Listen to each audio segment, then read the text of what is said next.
Hello, everyone. This is Annie, and you're listening to Heroes and Zeros, a true crime podcast.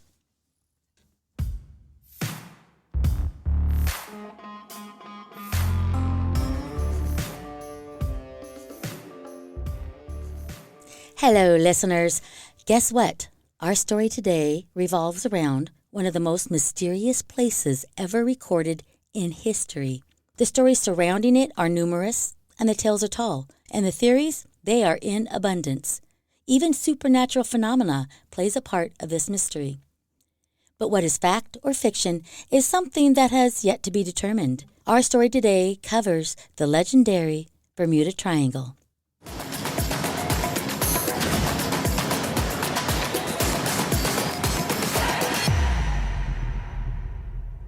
We will first lightly touch upon the noteworthy disappearances and stories that surround this mysterious area in the Atlantic Ocean.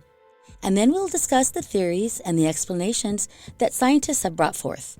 But by no means should you expect to know exactly what the hell is going on. In the last 35 years alone, the most diabolical spot on the planet has claimed more than 700 boats, 120 planes, and countless lives. So what is it? You know what? Nobody really knows. I mean, it should not be surprising since more than half of the world's surface is virtually unknown. There are nooks and crannies and corners that have yet to be discovered. Yet there is an area that is roughly the size of Alaska that has given the world cause for alarm. Though its exact boundaries have been disputed, it is believed to be roughly a section of the North Atlantic Ocean that's located just off the coast of Florida.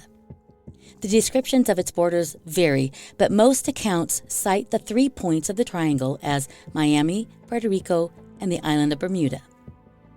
The size of this area is approximately 500,000 to 1.5 million square miles. That is huge.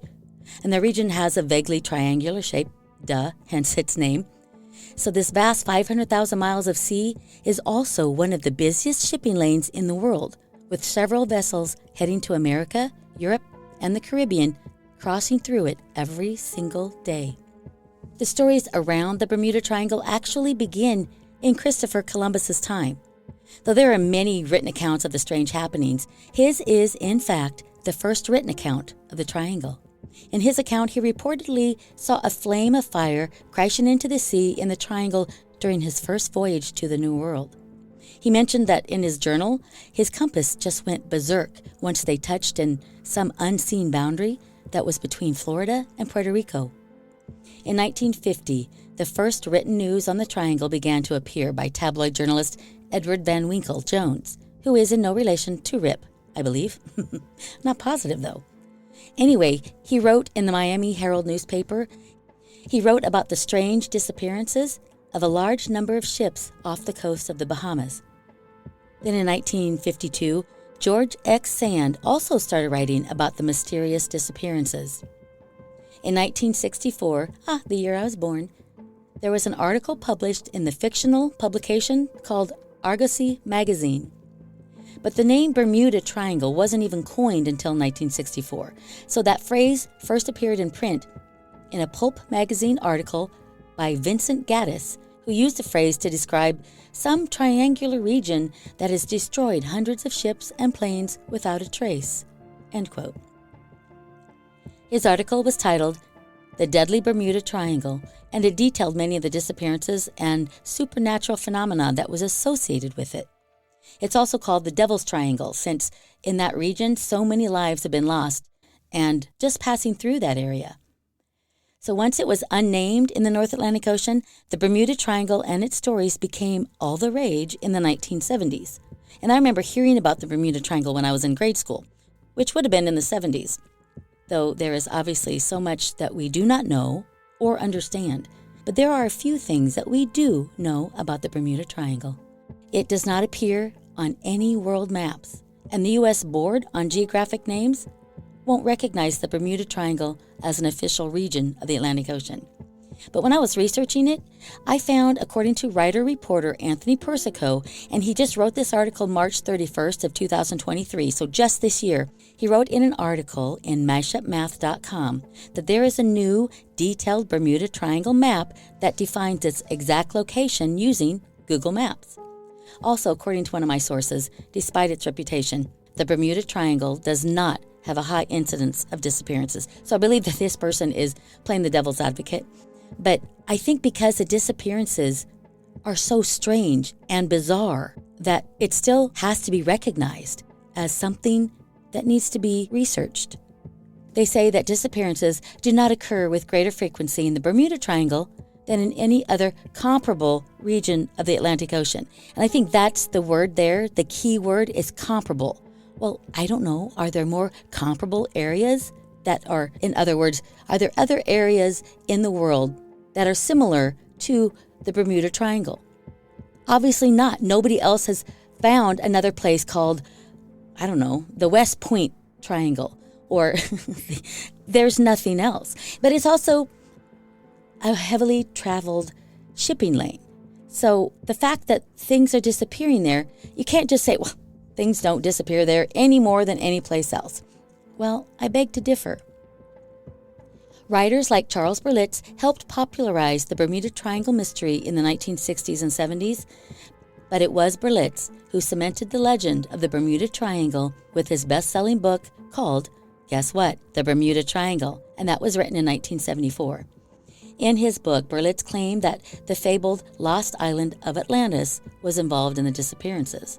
And you might be wondering now, who is this Berlitz character, and who cares what he has to say? And why should we trust him? Because he is sure making some grand claims. I mean, what does he actually even know? So here's a little background on Charles Berlitz. He was born in New York City. He was a grandson of Maximilian Berlitz, who founded the Berlitz Language Schools. As a child, Charles was raised in a household in which, by his father's orders, every single relative and servant spoke to Charles in a different language. He reached adolescence speaking 8 languages fluently. I speak one fluently, and Spanish and French very, very, very badly. In adulthood, he recalled having had the childhood delusion that every human being spoke a different language, wondering why he did not have his own language like everyone else in his household. His father spoke to him in German, his grandfather in Russian, and his nanny in Spanish. And Berlitz was also a writer on paranormal phenomena. He even wrote a number of books on Atlantis. In his book, The Mystery of Atlantis, he claimed Atlantis was real, based on his interpretation of geophysics, psychic studies, classical literature, tribal lore, and archaeology. Berlitz spent 13 years in active duty in the U.S. Army, mostly in intelligence, so he was a smart guy. He brought credibility to the table, and many became believers due to his writings.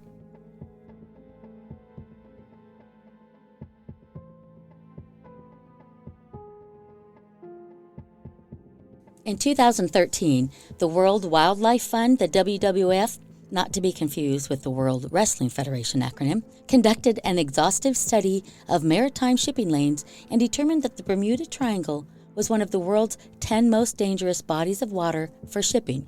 And I don't believe that the WWF had any sort of connection with Berlitz. The triangle sustains heavy daily traffic, both by sea and by air. Interestingly, there is something there called the agonic line. In simple terms, it is an imaginary line that's on the surface of the Earth that connects all points at which the readings of a compass will first be 0, and then the magnetic field of the Earth there is 0. But that line is always moving. And this is so confusing, so we're not going to get into it very much. So just accept the fact that there is a line called the agonic line. And at that point is where the magnetic field of the Earth is 0. In the year 1900, the agonic line passed through roughly Detroit and then was east of Florida. It currently passes roughly west of Chicago and through New Orleans. If a navigator is located on the agonic line, then the declination, which is the variation, is 0. And it sometimes passes through the Bermuda Triangle, including a period in the early 20th century. The Bermuda Triangle is subject to frequent tropical storms and hurricanes. The Gulf Stream, which is a strong ocean current, It's known to cause sharp changes in local weather, and it also passes through the Bermuda Triangle. So that being said, unexpected violent storms will build up rapidly and then just suddenly dissipate. Another anomaly of this area has a spot that is called the Milwaukee Depth. The Milwaukee Depth is the deepest part of the Atlantic Ocean. It is part of the Puerto Rico Trench, which is a submarine depression that is parallel to the northern coast of Puerto Rico. Trenches typically form in locations where one tectonic plate pushes or slides under another one, while the deepest point of the Puerto Rico Trench has been named the Milwaukee Depth, named after the U.S. Navy ship USS Milwaukee, which is the first ship that sounded the depth. The Milwaukee Depth has also been referred to as the Brownson Deep. Either way, no matter what you call it, it's a scary deep section of the Atlantic Ocean. The Puerto Rico Trench itself is 800 kilometers or 497 miles long, with water depths exceeding 8,400 meters. And the Puerto Rico Trench is associated with the most negative gravity anomaly on Earth, a negative 380 milligal, which indicates the presence of an active downward force. In 2013, the World Wildlife Fund, the WWF, not to be confused with the World Wrestling Federation acronym, conducted an exhaustive study of maritime shipping lanes and determined that the Bermuda Triangle was one of the world's 10 most dangerous bodies of water for shipping. And I don't believe that the WWF had any sort of connection with Berlitz. The triangle sustains heavy daily traffic both by sea and by air. Interestingly, there is something there called the agonic line. In simple terms, it is an imaginary line that's on the surface of the Earth that connects all points at which the readings of a compass will first be 0, and then the magnetic field of the Earth there is 0. But that line is always moving. And this is so confusing, so we're not going to get into it very much. So just accept the fact that there is a line called the agonic line. And at that point is where the magnetic field of the Earth is 0. In the year 1900, the agonic line passed through roughly Detroit and then was east of Florida. It currently passes roughly west of Chicago and through New Orleans. If a navigator is located on the agonic line, then the declination, which is variation, is 0. And it sometimes passes through the Bermuda Triangle, including a period in the early 20th century. The Bermuda Triangle is subject to frequent tropical storms and hurricanes. The Gulf Stream, which is a strong ocean current, it's known to cause sharp changes in local weather, and it also passes through the Bermuda Triangle. So that being said, unexpected violent storms will build up rapidly and then just suddenly dissipate.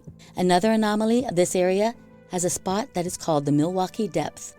The Milwaukee Depth is the deepest part of the Atlantic Ocean.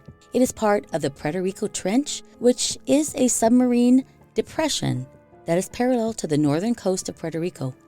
Trenches typically form in locations where one tectonic plate pushes or slides under another one, while the deepest point of the Puerto Rico Trench has been named the Milwaukee Depth, named after the U.S. Navy ship USS Milwaukee, which is the first ship that sounded the depth.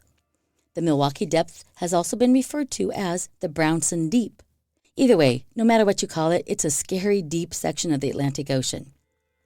The Puerto Rico Trench itself is 800 kilometers or 497 miles long, with water depths exceeding 8,400 meters.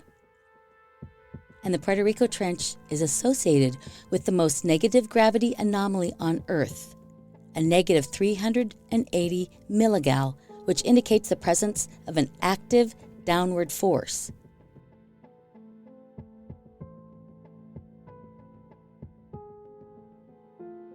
A milligal is a unit of measurement, and its definition is the gravity anomalies measured in milligals, which is the unit of gravity acceleration named after Galileo. Finally, a part of the trench also found is a thick limestone platform, which was originally deposited in flat layers near sea level and is now tilted northward at a uniform angle. So needless to say, this area has some very extreme characteristics and situations that can pop up at any moment. Some ships were discovered completely abandoned for no apparent reason. Others transmitted no distress signals and were never seen or heard from again. Over the centuries, many ships and planes have been reported to have mysteriously disappeared in this region. The region also called the Devil's Triangle, basically because it has been blamed for the disappearance of thousands of people in the past decades. Aircraft have been reported to be in the area, vanish, and then when rescue missions would be sent out in the area, it is said that they too would vanish without a trace of any wreckage.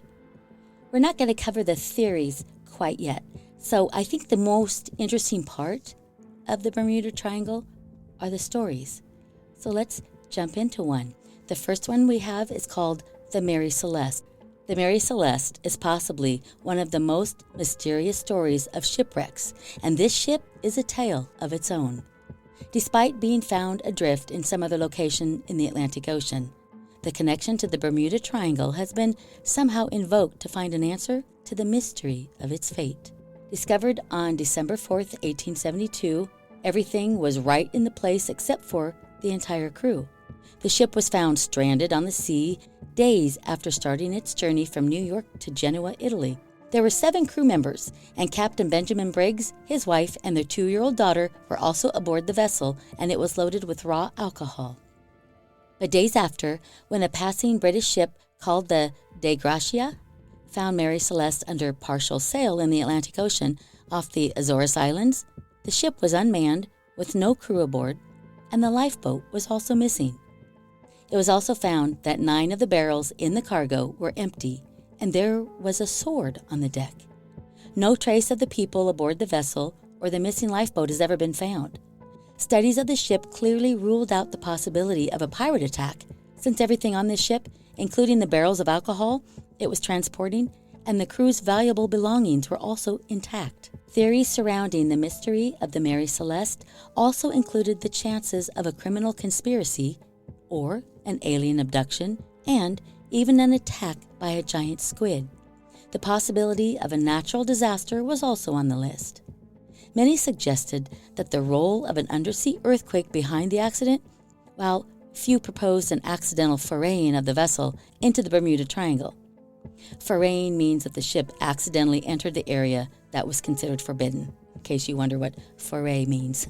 Why am I using such a big darn word? I don't know. However, as much as these speculations seem reasonable, they clearly don't fit. After all, why would a perfectly skilled crew on a good weather day with their ship entirely uncompromised just abandon it and then never surface again? We don't know. A second Bermuda Triangle mystery is called the Ellen Austin. It's another unnerving mystery.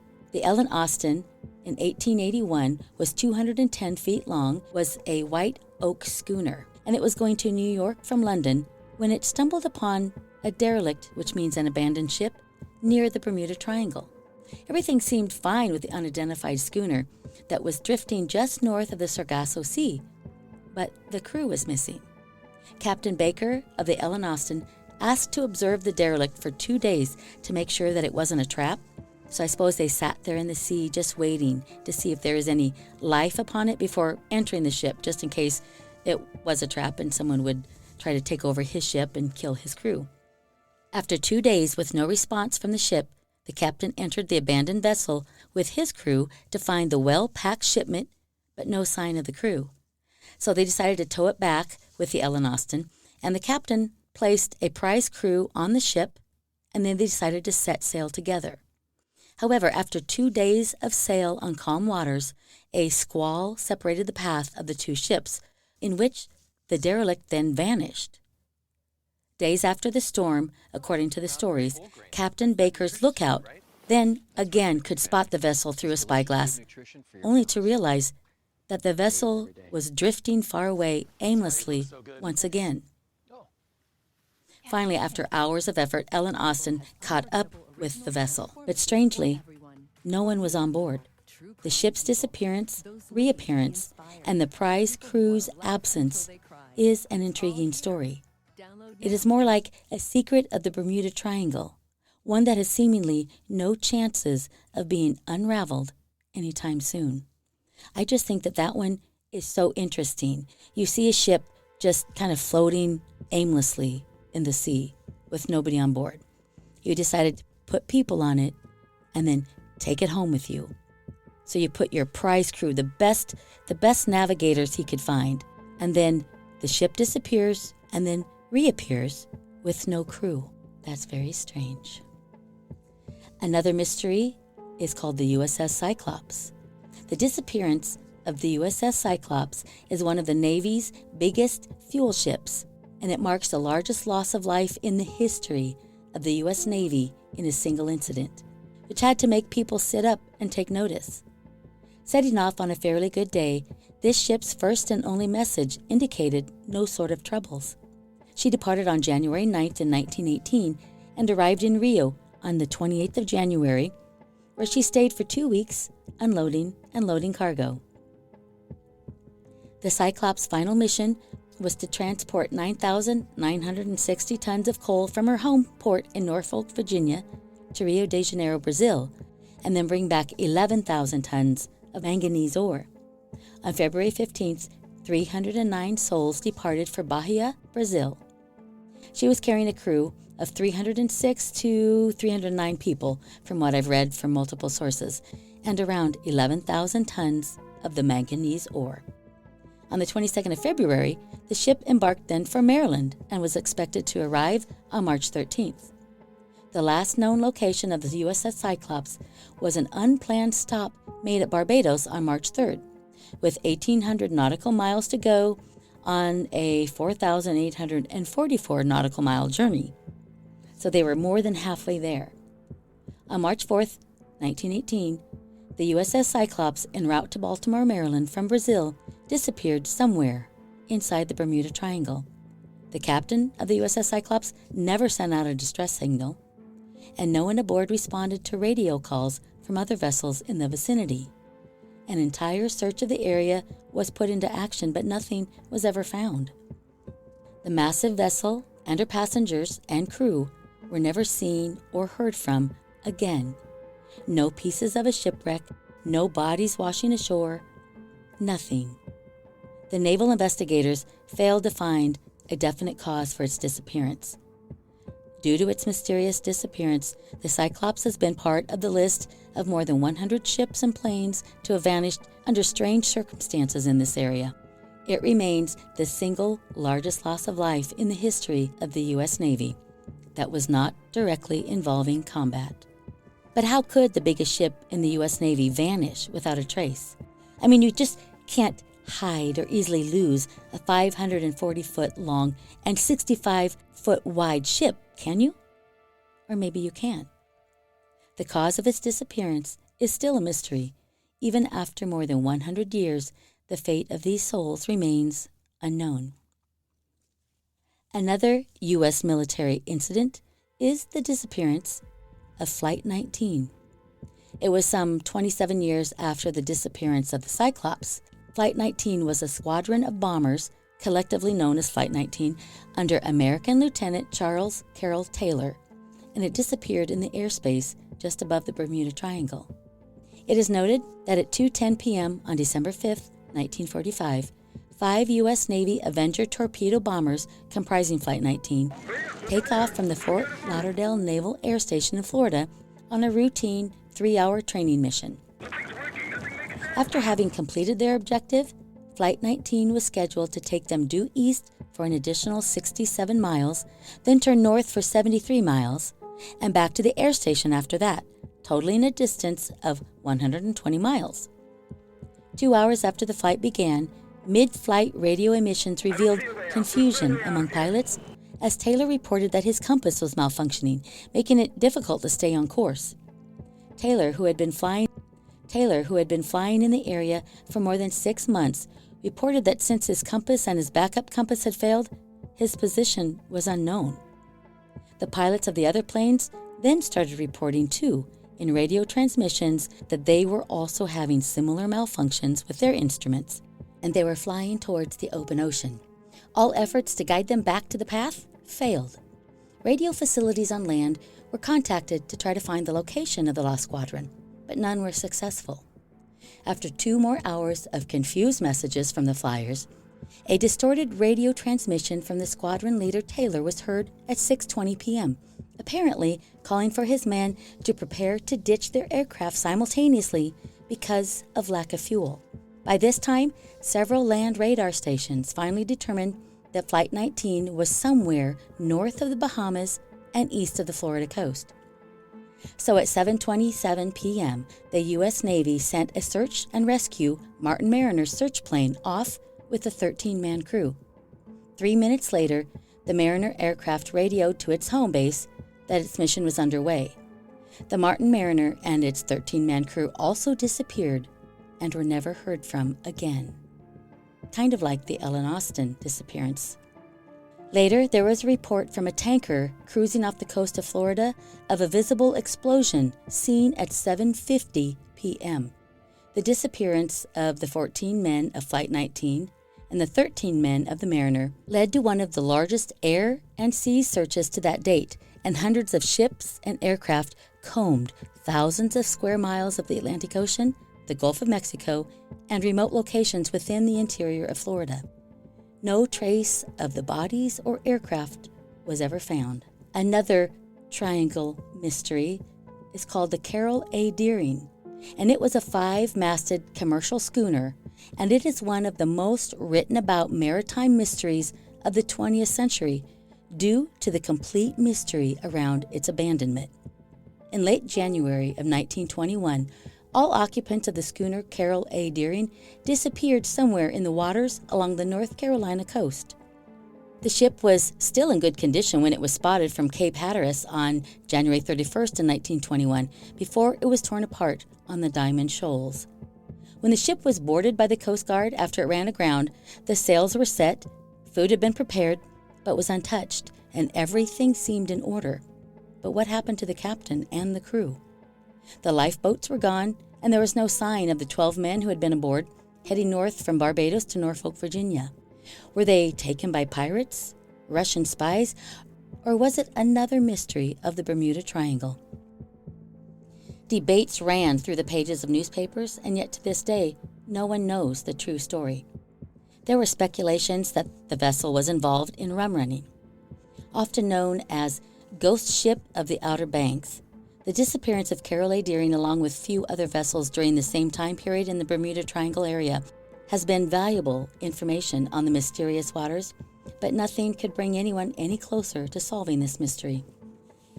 Reports suggest that as many as 9 vessels disappeared during this period from the same region, none of which was ever heard from again. That's a recurring theme here. A month after the Coast Guard began investigating the Carol A. Deering disappearance, a new theory was formed related to the disappearance of another vessel, the Hewitt, and that was at around the same time. The Hewitt was making its way from Sabine, Texas to Portland, Maine, and it was carrying a cargo of sulfur when it sent its last message on January 25th off the coast of Florida. When the vessel never arrived in Boston, where it was expected on January 29th, a search began. The Hewitt and her crew had also disappeared without a trace. Could the two ships have collided? Well, it was a possibility, but as the New York Tribune noted, the lack of oars, life preservers, or other floating wreckage is instanced as an argument against this theory. 58 men were now lost.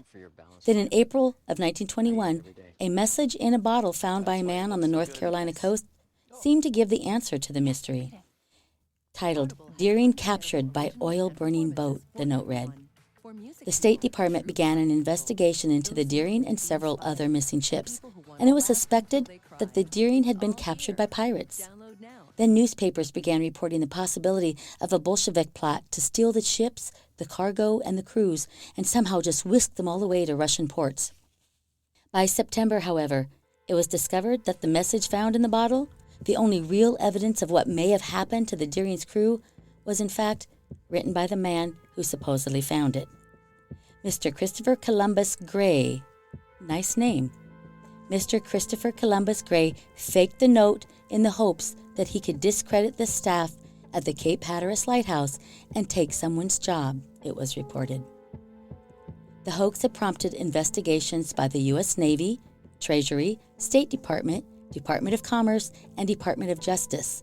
Without the note, however, the investigations fizzled out and ended without an official explanation.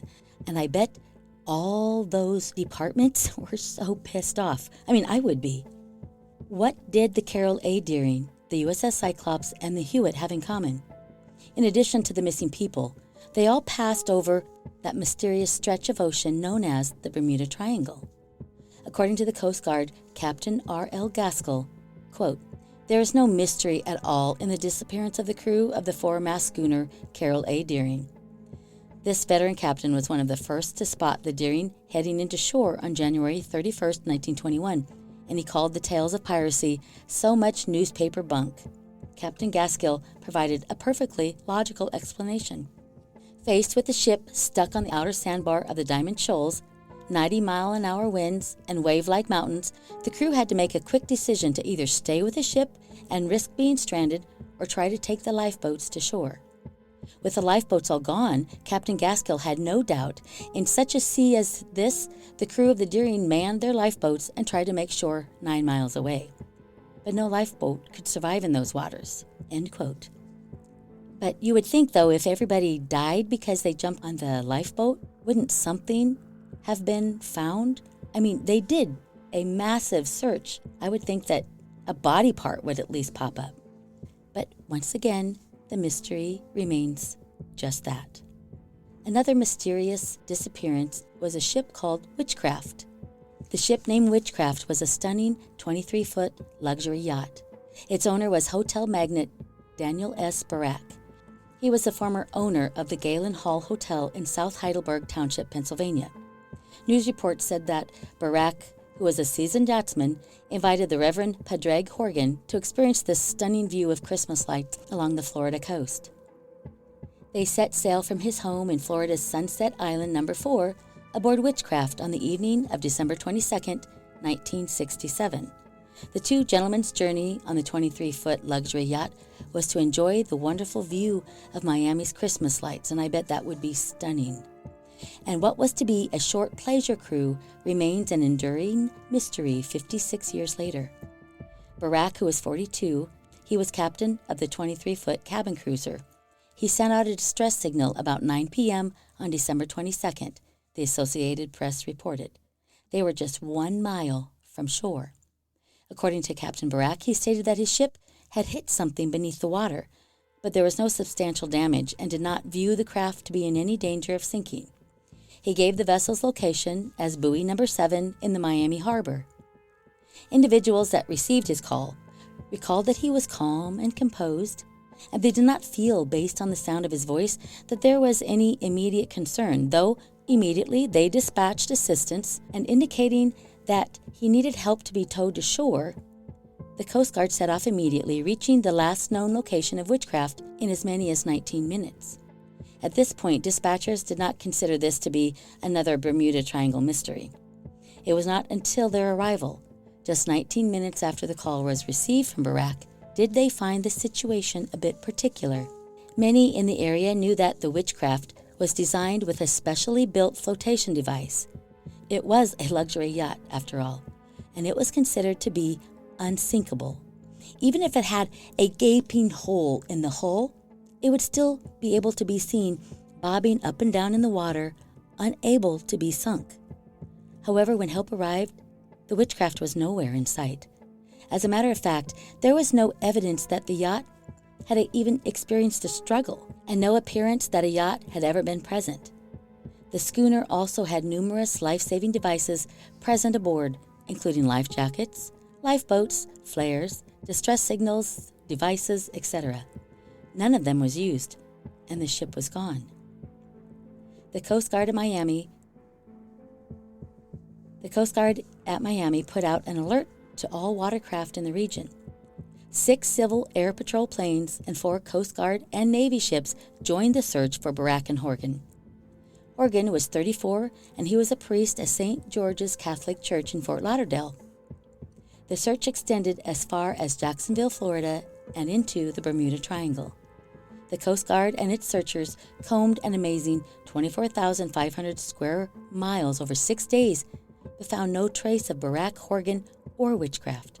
It was at this point that the Witchcraft became the next Bermuda Triangle mystery.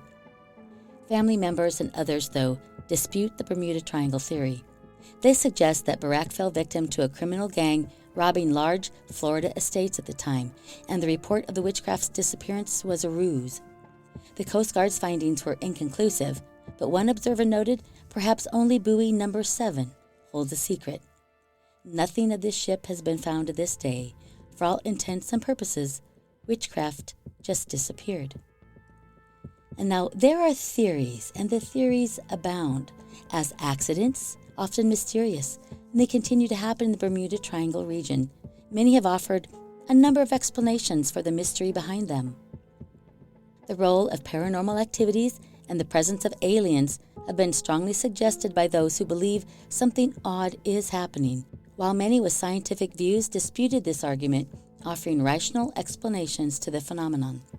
After the few proposed scientific explanation, the more popular is the theory of electromagnetic interference that causes compass problems. This theory claims that there is a very high pull of the Earth's natural magnet which redirects the compass and other sophisticated equipment, and then disallows them to take their intended route through the waters. However, as no single theory could offer a concrete explanation, many still believe that there is nothing strange with the region, as most of the incidents were inaccurately reported or fictionalized versions of the accidents. Another theory that attempts to explain the mystifying occurrences is the large fields of methane hydrates near the Bermuda Triangle. Researchers have found that methane gas produced due to the decomposition of sea organisms trapped in the floor of the ocean, and this could explain some disappearances in the region. Per the hypothesis, methane eruptions could produce frothy waters unable to offer adequate buoyancy for ships, thus destabilizing them. Experiments performed in Australia have shown that when methane ice pocket ruptures, the gas comes up and erupts on the surface. If a vessel is in the area of the blowout, the water under the vessel would suddenly become less dense. This would sink the vessel in no time, and the wreckage would be on the ocean bed in no time, or it would be dispersed by the strong Gulf Stream. The United States Coast Guard has published about such undersea hydrates found in other places like the Blake Ridge area off the coastline of the southeastern U.S. However, according to the USCG, which is the United States Coast Guard, the USCG says that there are no massive amounts of gas have been released in the Bermuda Triangle for the past 15,000 years. As we mentioned earlier, Charles Berlitz had numerous writings on the lost city of Atlantis. So another theory is that it is said to be the resting place of the famous lost city of Atlantis. Many believe that the Bermuda Triangle is home to that lost city. According to legend, the magical city relied on the power of special energy crystals that were very powerful. Per the theory, these crystals are in an altered state and emit energy rays that cause the compass to malfunction and cause problems in navigation. But the existence of Atlantis is questioned. Some say it existed, but according to an article that was originally published on July 21st, 2020, says it didn't. It says that Atlantis was a fictitious yet legendary island that sank beneath the waves in the distant past, taking down with it an advanced civilization. Ancient Greek philosopher Plato, in his dialogues, namely Timaeus and Critias, written around 360 BCE, Plato wrote about Atlantis as more of a moral lesson, using the island and its inhabitants as an example of the dangers of hubris and the eventual downfall of those who become too powerful. So in other words, it was just a parable. So in layman's terms, Plato invented the island in order to illustrate a point about the dangers of aggressive imperialism. In Plato's telling, Atlantis was no utopia. Plato compared Atlantis to the ancient Athens well before Plato's time. However, some believe that the island was a real place and that the story told by Plato was based on historical events. Whether it was real or not still does not explain the mystery that revolves around the Bermuda Triangle. Another mystery connected to Atlantis is something called the Bimini Road. See, as you can tell, the Bermuda Triangle and all the stories that go with it is massive. It's as vast as the area of the triangle was itself. So the Bimini Road is a geological formation consisting of rectangular limestone blocks. The entire structure is submerged off the coast of Bimini Island in the Bahamas. Since its discovery in 1968, It has been speculated that this particular underwater road could be the road that leads to the lost city of Atlantis. Well, I thought we already said that Atlantis didn't exist. Actually, maybe no one knows. Back in 1968, a team of 3 underwater archaeologists, 2 of which are named Joseph Manson Valentine, Jacques Mayol, came upon a series of limestone blocks laid out in a linear pattern resembling a paved road. Later, this formation was named by Mini Road.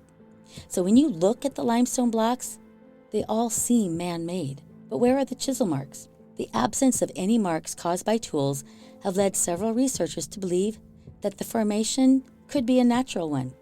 But how exactly? How, if at all natural, do you explain the perfect positioning of these blocks? This nobody knows. A lot of these blocks are rectangular in shape and are estimated to weigh several tons each. They are situated in a north-south direction, and these seemingly man-made structures, as per researchers, could very well be a natural result of weathering and erosion. Geological processes over the years could have fractured these blocks. But then there is nothing to prove this theory as well. It sort of reminds me of the pyramids, on how these pyramids were structured and built by people that didn't have common technology or tools or carrying devices when they weigh several tons. So I'm sure many conspiracy theorists and alien believers believe that perhaps they are alien-made. And there is still another hypothesis that suggests the presence of a parallel universe within the Bermuda Triangle. They state that it causes a time and space warp that sucks objects into the parallel universe, making them disappear from this world. As bizarre as this sounds, since there is so much that we don't know about the universe and black holes and the question that asks if we are alone, I think I like this one the best. To help support this last theory, this region has the highest reported UFO sightings in the world. People have attributed the disappearances to alien abductions, while others consider it a portal to other planets or even other worlds. In the Bermuda Triangle lies the AUKTEC, AUCTEC, or the Atlantic Undersea Test and Evaluation Center of the United States government. It is situated on Andros Island, Bahamas. Here the Navy tests its new submarines, its sonars, and other weapons. However, many say it is a secret facility and not only a mere test center. Per data, in the last 100 years, around 1,000 people have lost their lives while passing through this mysterious region. Between 1945 and 1965, around 5 planes crashed in the area, and from 1800 to 1963, 10 ships sank or just disappeared. People say that the devil dwells in this place, which is why it is also referred to as the Devil's Triangle. Makes sense. Interestingly, most cases of disappearances have taken place close to the triangle's southern border boundary between Puerto Rico and Florida. Some people who made it out alive have shared their strange and unexplainable experiences of electronic fog, which is said to act as a time tunnel as well. Pilot Bruce Gernon is one of those people. Holy, we're bouncing off the scale! Bruce Gernon is a certified seaplane flight instructor and a master captain with the Coast Guard license. He has appeared in 36 documentaries about the Bermuda Triangle, in which he describes his space time warp experience, often as the featured interviewee. Gernon coined the term electronic fog. In 1970, he had a life-changing experience while flying over the Great Bahamas Bank in the Beechcraft Bonanza A-36. He's been researching this phenomenon ever since it happened. He said he lost 28 minutes after he flew through some time-warping cloud tunnel. He had 2 passengers, who were his father and his business partner. His plane could not be seen on the radar, and then it re-emerged near Miami Beach. His story deserves an episode all of its own.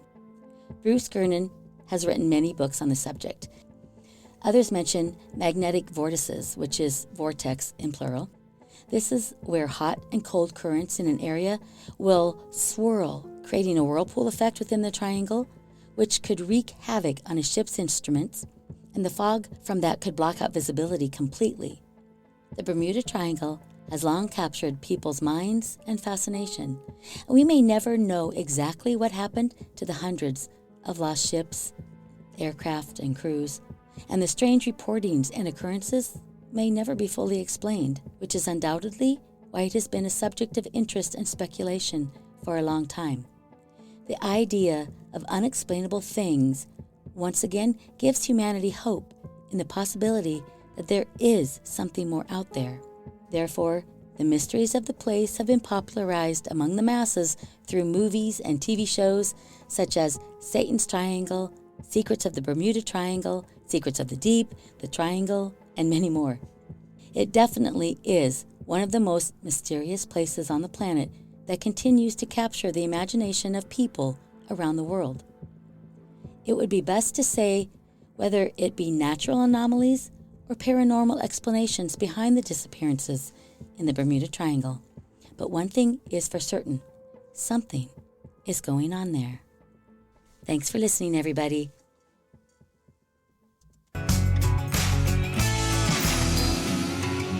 Thanks for listening, everyone. Please subscribe and share.